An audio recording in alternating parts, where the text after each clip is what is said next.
Are you folks fired up? I know you are, because we're here fired up for freedom and for liberty. And where does our freedom and liberty come from? Does it come from government? No. By God, isn't it? You're darn right it is. And if it is, by what right do the politicians and the bureaucrats who take an oath of office violate that oath and take away our freedom and liberty? And by what right, if they do it, do we sit down and not fight back? Ladies and gentlemen, I love being with you because I know the spirit of liberty is strong and I know that you fight back. And I'm here to introduce somebody else who is fighting back, who in a very impressive fashion, as an 18-year-old college student, with all the things that college students have on their minds, said, I'm being called. Many are called, not all, that's right, yes ma'am, not all answered. This young man answered. Born in Ypsilanti, Michigan, he now lives in Bowling Green, Ohio.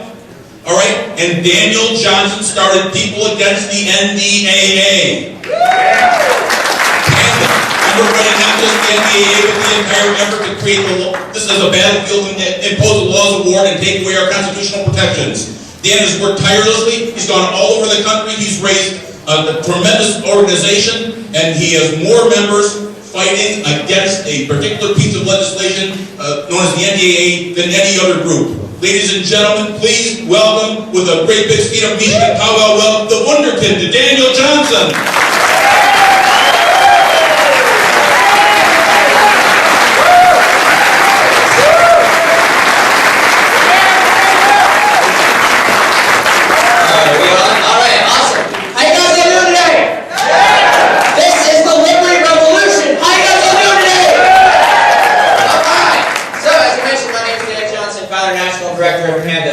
The NDAA. So I've got, this is a really in-depth issue and they gave me 25 minutes. I fought for that 25 minutes. They gave me 25 minutes to talk about this issue, so unfortunately I might go a little bit fast. You can find out more about this presentation. We got a table, I'll be more than happy to take questions afterward. And we've got this whole presentation online for you guys to check it out for yourselves. So, my long downward spiral into the world of politics began back in fall 2011.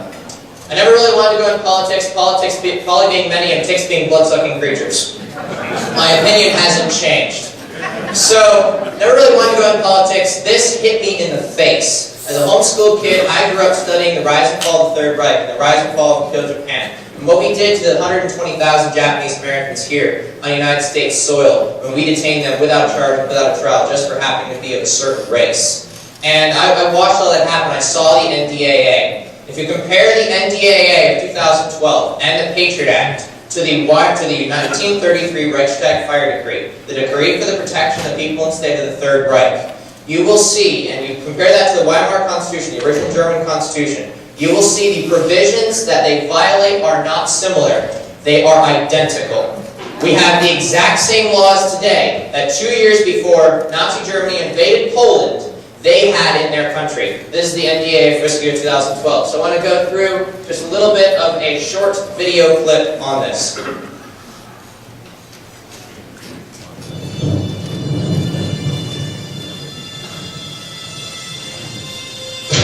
Earlier this week, the President signed the National Defense Authorization Act. A radical new claim of presidential power. It gives the military the power to indefinitely detain American citizens, suspected, not convicted, some sort of involvement or affiliation with terrorism. A bill that allows U.S. citizens to be transported overseas to prisons and held there without charges filed. Senators John McCain and Carl Levin are looking to make America into a military state and give the president the power to be judge, jury, and executioner. When President Obama signed the NDAA, sections of the bill were opposed by key members of his administration. Many civil liberties activists believe the law is unconstitutional.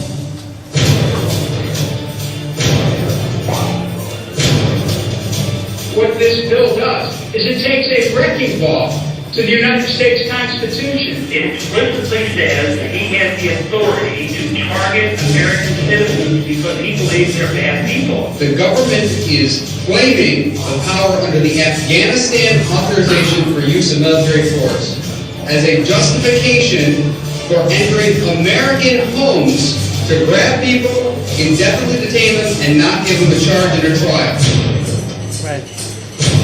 individual, no matter who they are, if they pose a threat to the security of the United States of America, should not be allowed to continue that threat. And when they say, I want my lawyer, you tell them, shut up. You're the enemy from that. There may be a number of people who cannot be prosecuted for past crimes. In some cases because evidence may be tainted. But who nonetheless pose a threat to the security of the United States. There is one thing and one thing only that is protecting American citizens, and that's our Constitution. Is a baseball stadium more important than liberty? Are liquor licenses more important than due process? Please know what will come your way. Death, detention, prosecution.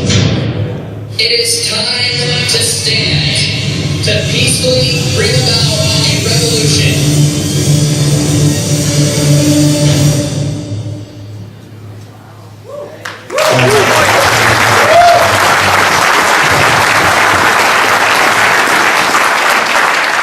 So we're going to go through a few things today. I don't like the podium. We're going to go through a few things today. What is it? How is it bad? Does the NDAA undermine your constitutional rights? And finally, what can and should you do about it? So, the NDAA, or National Defense Authorization Act, is a bill passed every year by Congress. We're going on about 53 years now. This bill usually just funds the military, defense authorization. However, as it funded the military, it became a Trojan horse. It passed every single year. You could stick things in it you wanted nobody to notice, and poof, you'd get them passed into law. This is exactly what happened with 2012 NDAA. Hidden inside the 565-page piece of legislation are sections 10.2.1 and 10.2.2. In a nutshell, they authorize the indefinite detention of American citizens without charge or trial, and the application of the laws of war to U.S. soil, making America a battlefield. It passed 283 to 136 in the House and 93 to 7 in the Senate. Now these are people who supposedly can't agree what color ink to write their letters with. And they just agreed on a piece of legislation that violates 14 provisions of the Constitution. So, let's go a little history. NDAA takes authority from the 2001 Authorization for Use of Military Force. Here's the language from the AUMF. In general, that the President is authorized to use all necessary and appropriate force against those nations, organizations, or persons he determines planned, authorized, committed, or aided the terrorist attacks that occurred on 9/11, or harbored such organizations or persons, nor prevent any future acts of international terrorism on U.S. soil. This is already dangerous. This was passed September 17th, 2001. This is already dangerous because you're handing the sole and exclusive power to determine who is a possible terrorist to one person, the President of the United States. However, the NDAA expands that authority. Section 10.2.1b2.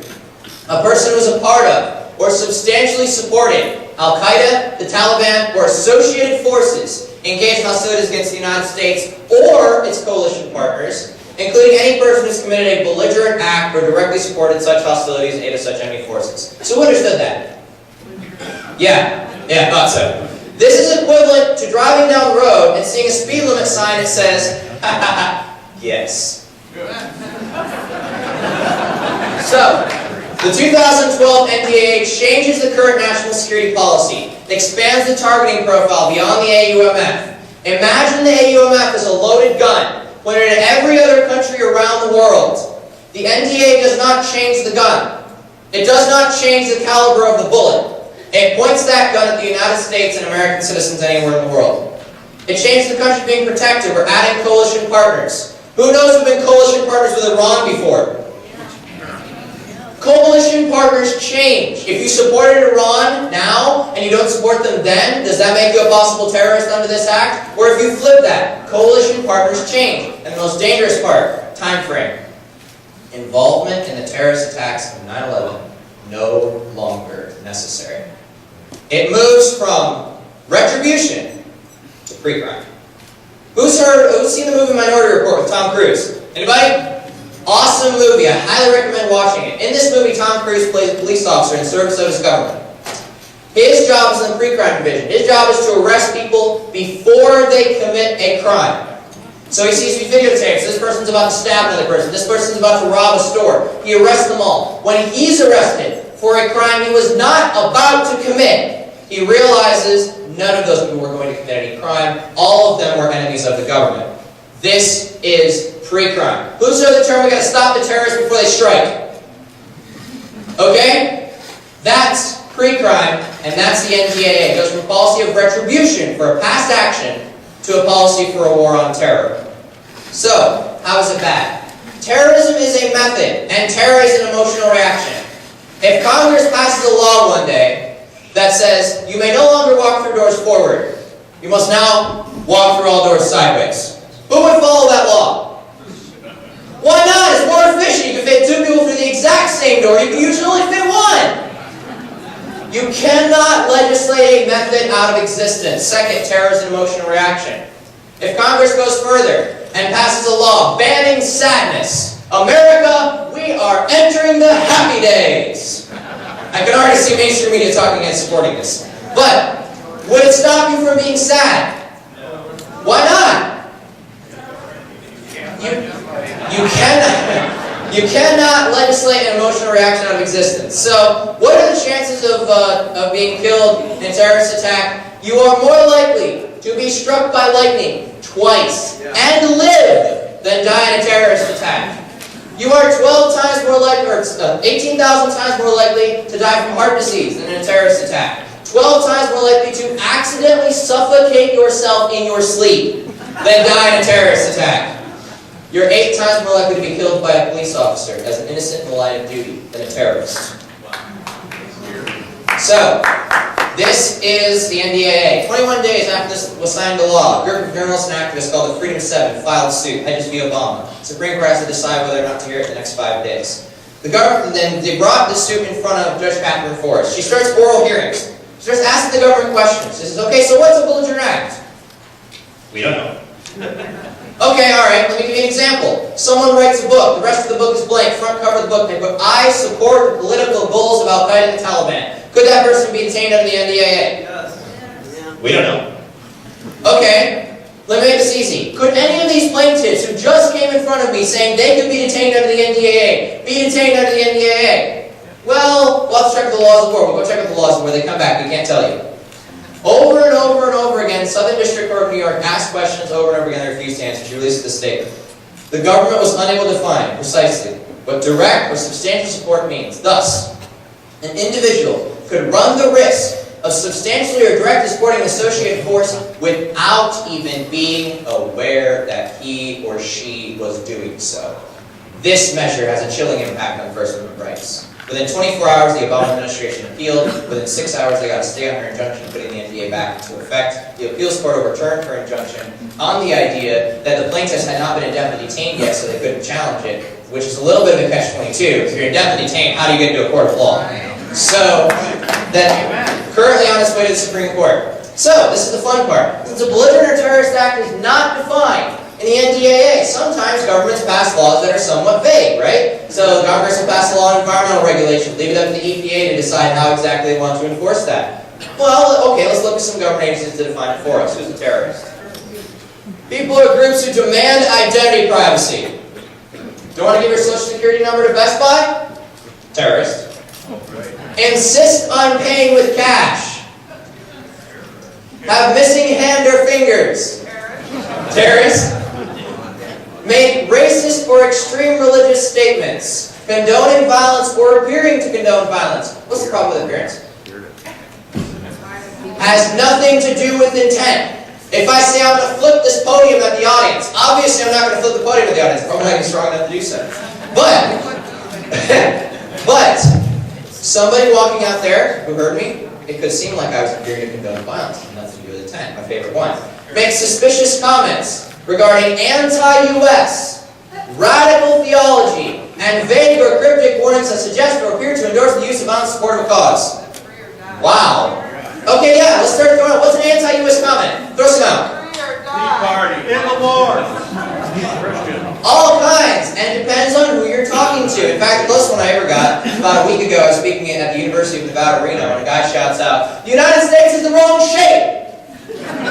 Okay, alright, I get that. What's a radical theology? Is it Christianity? Is it Islam? Is it Buddhism? Is it Shintoism? Is it Taoism? morning? It's Baker Cryptic, you're not supposed to get it! Okay.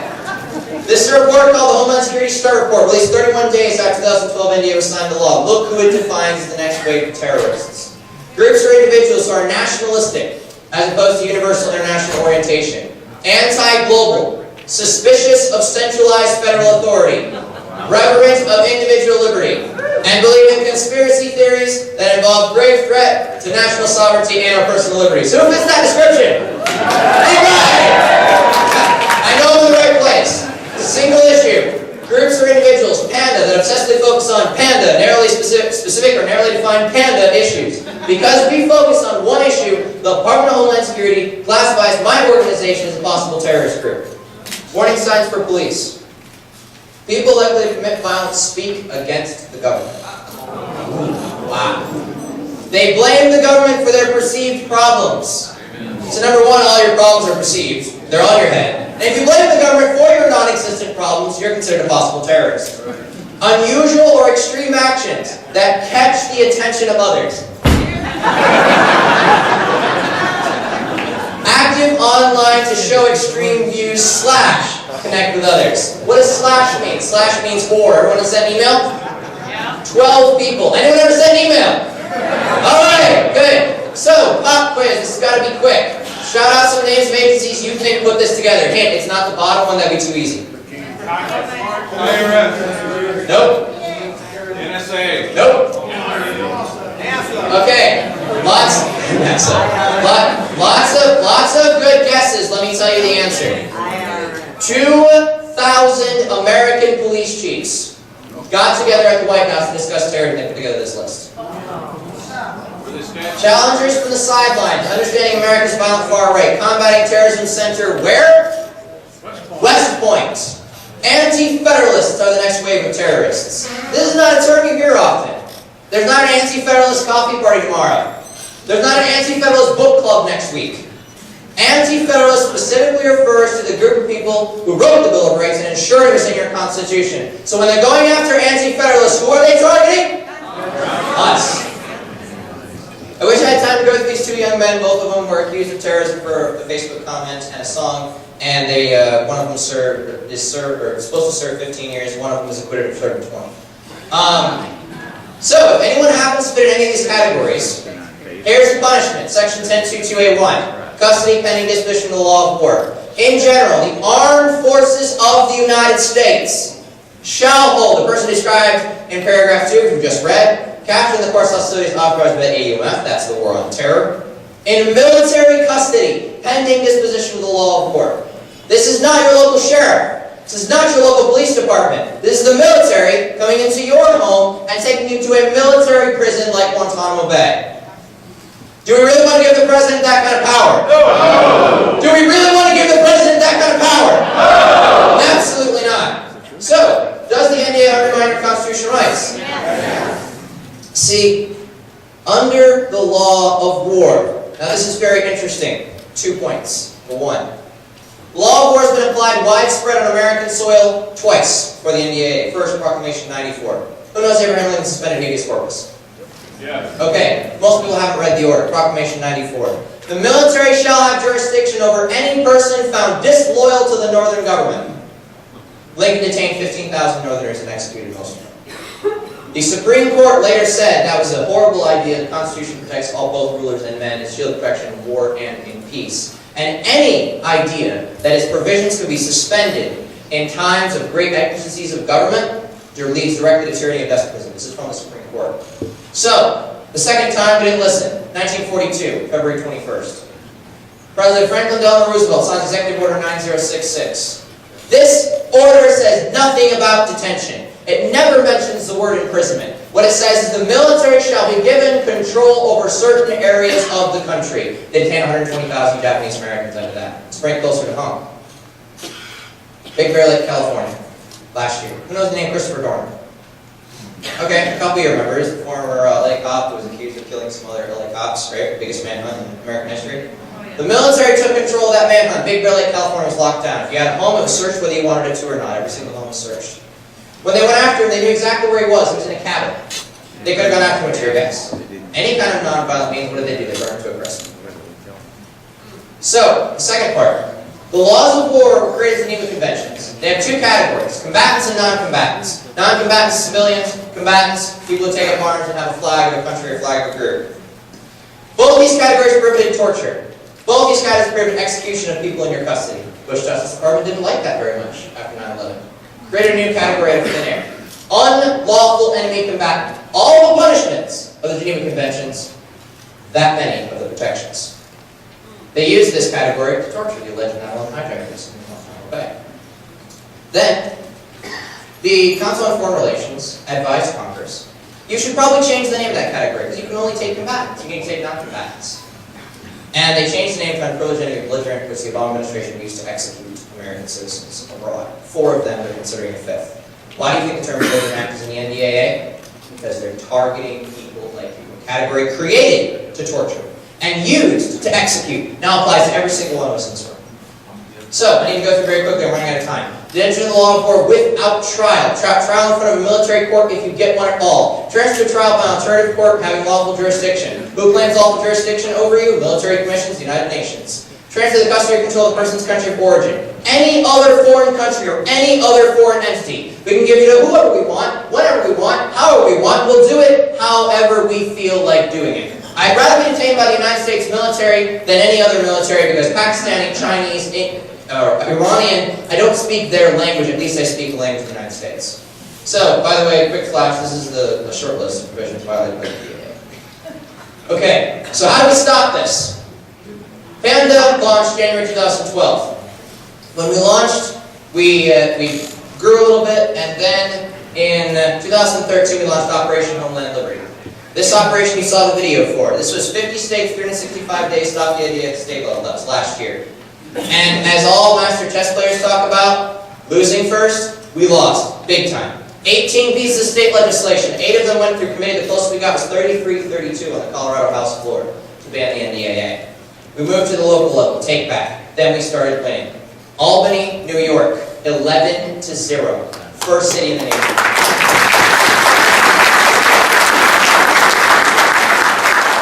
And then Webster, Massachusetts, Oxford, Massachusetts, Emmett, Idaho, Gem County, Idaho, 4 days ago, Middleton, Idaho, 5 cities, 1 county now. The Take Back campaign spreading all across the country of 60 to 70 cities that are currently considering banning the NDAA from their jurisdiction right now. Now, a lot of people will give you problems. Not many of them will say, here's a suggested solution, here's a suggested solution. 3 phases. Number 1, pass Restoring Constitutional Governance Resolution. This resolution bans the NDAA and the laws of war that back it up in any city or any county. And secondly, get the local police involved. What does this mean? If you're a local police officer, you're taking oath to the Constitution. Many of them don't follow that. We changed the police policy so that if you allow the laws of war in your city or in your county to be used, you will be immediately fired from your position as a police officer. Now, thirdly, we set up a Citizens Watch. The Citizens Watch because there are groups people would never trust, politicians and law enforcement. Why? They believe they have more power than you. You should keep an eye on them. And this is where the people come in. Eventually the people have to take care of the issue. Eventually it's up to the people. Now, this legislation will not change the way your elected officials do anything unless the people back it up. Unless people do something about it. Just like, see these carrots? Just like a constitutional convention. Wrong problem, wrong solution. Is the problem the Constitution, or is the problem us and the problem our representatives not following it? Same exact thing here. We set up a Citizens Watch to keep an eye on the local government. Now, I'm giving you the information. It's up to you to decide what to do with it. There's a table back there where you can put your name down and you can get a flyer. Each one of those flyers has a link to a packet online. You don't join PANDA. We don't do that. There's a link to a packet online you can take to your local government, and you can say, we've had enough of the NDAA, here is where we draw our line in the sand. Because I tell you what, here's why I do this. The next generation did not deserve to live in a world like we have today. When I look in the eyes of a 2-year-old, a 3-year-old, a 4-year-old, someone who has not lost their innocence yet, someone who thinks Disney and imagination, the world's an awesome place, I look in their eyes and I want to be able to tell them, you are free. I cannot do that in America, and I will not stop fighting, and I urge you to not stop fighting until we can do that in the United States of America, and so every single child who grows up, we can point to them and say, you are free. Thank you very much.